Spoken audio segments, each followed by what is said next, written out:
Hello and welcome back to the channel. If you're new here, hi, you're very welcome. This is Reading the Past and I'm Dr. Cat.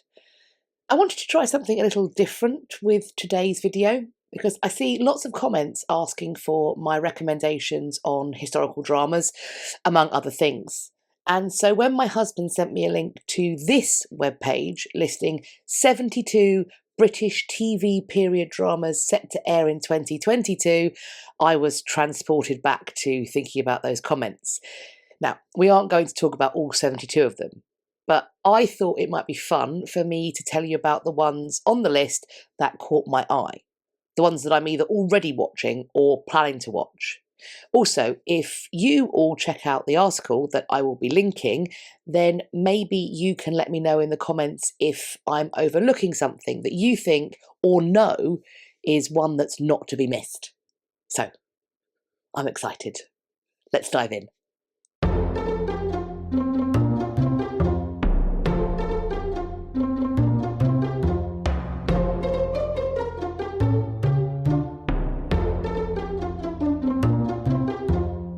First up, we've got Becoming Elizabeth. Now, I'm pretty sure I remember this one being announced a fair old while ago. In fact, I'm pretty sure I saw the trailer as well. The series is being produced by Stars, meaning that it's coming from the same network as The Spanish Princess. Now, that series is based on novels by Philippa Gregory, but from what I've seen so far, Becoming Elizabeth doesn't seem to be an adaptation in quite the same way. It looks to me like this series will be focusing on the time just after King Henry VIII's death.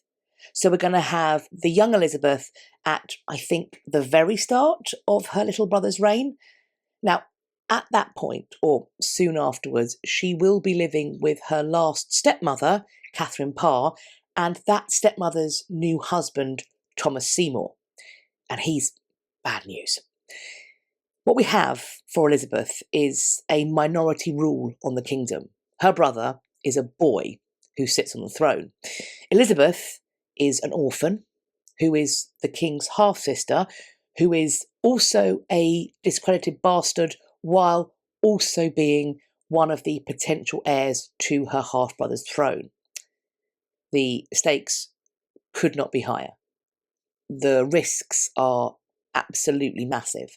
And the character list is a thrillingly ominous pile of accused traitors and heretics. So we've got Mary I, as she will become, we've got Jane Grey, Edward Seymour, Robert and Guilford Dudley. What we don't have is an exact release date. We just know that it's set to come out this year in 2022. And I'm assuming, as this is a Stars original, it's going to be available through Stars on Amazon Prime. And Callooh, Calais, huzzah and hooray, because we also learned that Bridgerton is coming back. Much to my husband's dismay, season 2 is indeed happening. In fact, it's set to drop on Netflix next month on the 25th of March. This time, the member of the Bridgerton brood whose romantic travails we'll be watching is Anthony, Viscount Bridgerton. I have no doubt that this production will look just as beautiful as the first season and that I will also be watching it at breakneck speed as I did with the first one. I will, however, be keeping my fingers crossed that we won't be seeing any tight-laced corsets beneath any more empire-waisted gowns in this Regency piece. Next up is one that's already a massive favourite of mine, Call the Midwife. I'm already well into season 11 of this series on the BBC, and we like to keep a tally in this house of how many episodes I can get through without doing a big, snotty, ugly cry. We're currently 6 episodes into the 8 episodes of season 11, and so far I've managed to keep it together for 2 of those episodes, and that may not sound like much, but trust and believe, it's a massive achievement as far as I'm concerned.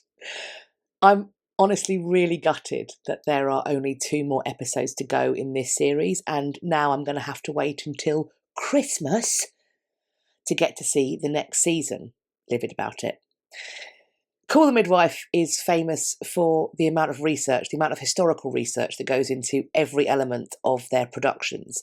And that starts with storylines and goes to medical discoveries. It's in the hairstyles and the fashion choices and the music that's played. The list simply goes on and on.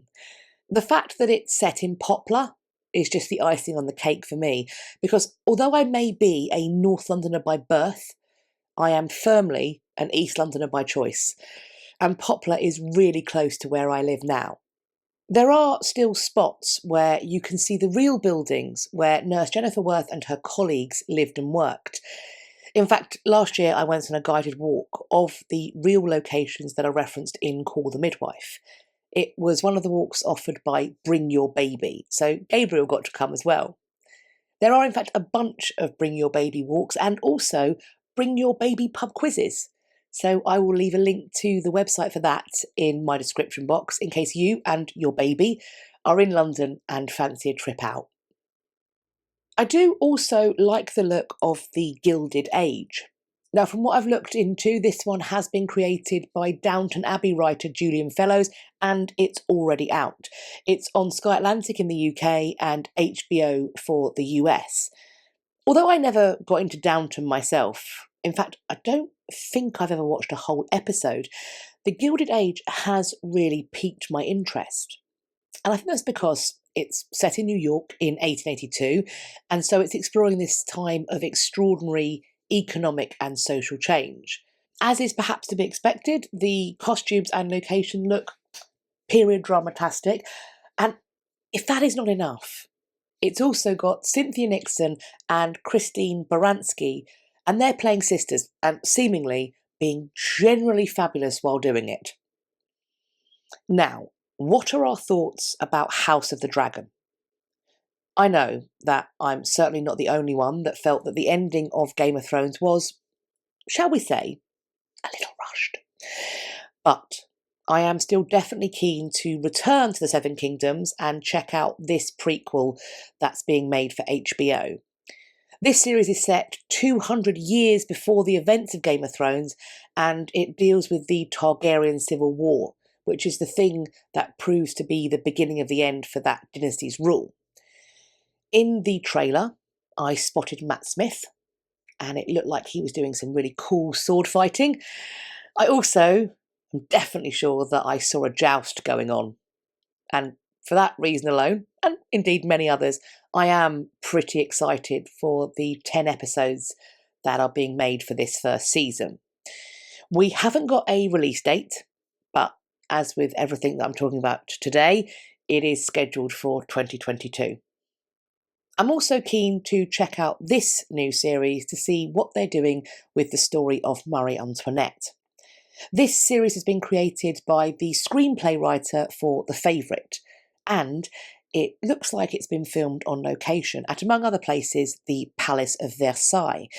It was made for Canal Plus and the BBC. Both of those networks have, to my mind, a really strong reputation for producing high-quality period drama. From what I could gather from the series website, this first season is following Marie Antoinette as she first enters the French court. So we're going to be seeing the teenager who becomes the queen. I suppose in this way it's a similar kind of origin story that we are due to get about Elizabeth I in Becoming Elizabeth, which I spoke about at the start of this video. Again, we don't have a firm release date for this one either. This next one is honestly a bit of a guilty pleasure. Miss Scarlet and the Duke. If you didn't see the first season of this, but you enjoy period dramas that are also mystery/crime shows, perhaps ones that are on the little more gentle side. Think, for example, the Murdoch Mysteries, or maybe Miss Fisher's Murder Mysteries. Basically, this is another show that you will find on the Alibi channel, and like all of the rest of them, I absolutely love it. We follow Miss Eliza Scarlett, who is trying to prove her worth in her deceased father's profession, that of the private detective. In her toil, she is thwarted, protected, arrested, and occasionally employed by her childhood friend William, who is now a detective inspector at Scotland Yard. It's just really good fun, and it also looks beautiful. I'm keen to check out The Serpent Queen. This is another Starz series, and this one is based on a book, Leone Frida's Catherine de' Medici, Renaissance Queen of France.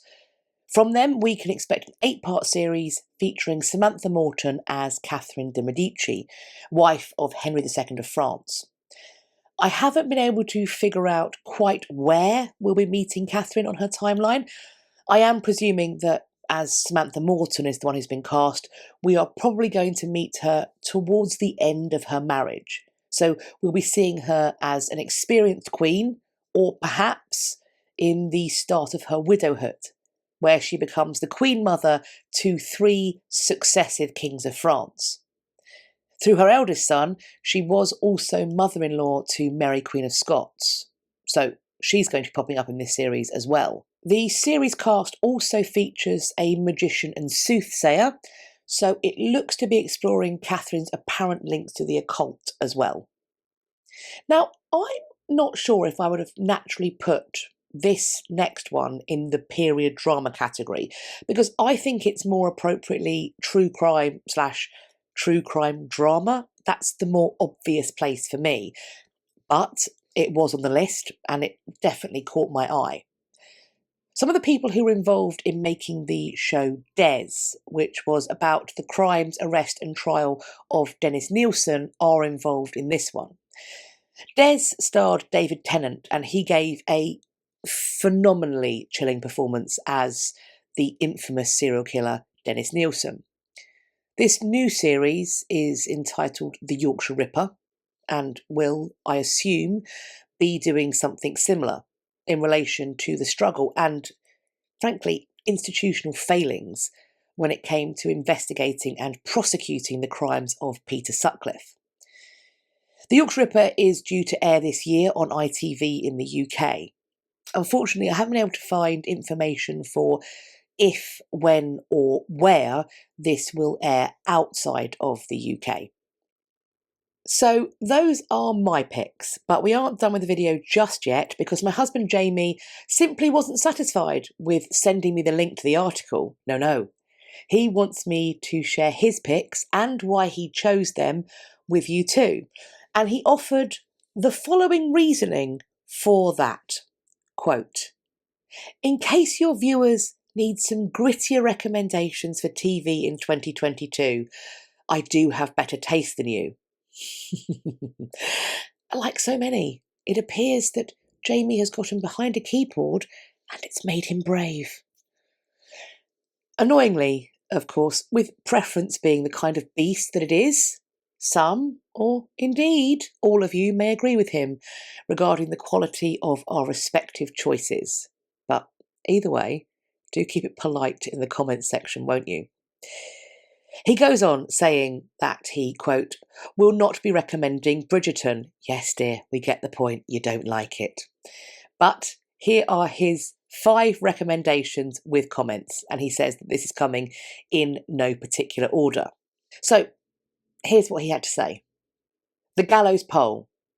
What a perfect combination this promises to be. Shane Meadows orchestrating the likes of Michael Socha, Thomas Turgoose and George Mackay, telling the true story of civil disobedience in pre-industrial revolution Britain, where a group of ordinary folk band together to fight the system and commit one of the greatest frauds in history, because stories about white-collar crime are always entertaining. Ozarks, Catch Me If You Can, Startup, etc. This could be amazing. Shane Meadows' storytelling isn't to everyone's taste, but the gallows pole has everything that would be needed to succeed in being one of the most interesting shows of 2022. The Ipcress File. Controversial, maybe, but the film is one of my favourite Michael Caine films of all time, although still behind Zulu and The Italian Job, which are both preferred for sentimental reasons. I'm particularly interested in watching this series to see how they can transition from a film to a TV series. I assume by sticking more to the book, and also how the film will differ from the rough and sometimes clunky style of the 1965 film in order to satisfy a 21st century audience. Peaky Blinders Season 6. I have been mildly obsessed with this show since its inception, and I'm really looking forward to the 6th and final season. I completely understand the many criticisms that have been levelled at the show, and it certainly will feel strange knowing that Helen McCrory will tragically not be around to see it air. But Peaky Blinders, in addition to being visually stunning and enthralling, has consistently shone a light on various subplots in British history and society that are frequently overlooked. The storyline being carried into this final season is a great example of this. I really hope that they wrap this series up properly and that the BBC doesn't have another Line of Duty situation on their hands. Taboo, Season 2. Aside from being one of the grittiest dramas the BBC has ever aired, this show also has a stellar cast, political intrigue, and boats. So inevitably, it was going to be a show that I can't wait to get more of. Season 1 didn't pull any punches, and some of the scenes were quite uncomfortable. But a 5-year wait for the second season of Adventures must mean that it's going to be brilliant, right? Vikings Valhalla. Set a century after the original Viking series, this spin-off promises so much, and it must deliver. The original series was a refreshing piece of TV. Protagonists fail, villains succeed, and history and myth are so thoroughly intertwined that historical inaccuracies no longer matter. I was also really impressed with the casting in the original series, and I hope that equally bold choices will be made again. Vikings Valhalla is set to include some of the more recognisable names from the Viking world, and to recount the impact they had on a pivotal moment in British history, 1066.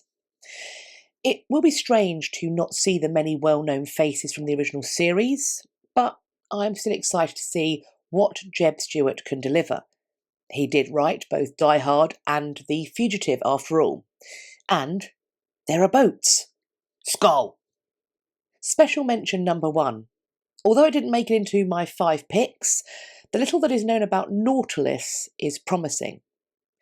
20,000 Leagues Under the Sea is still an amazing piece of science fiction that I might have read a few times as a child.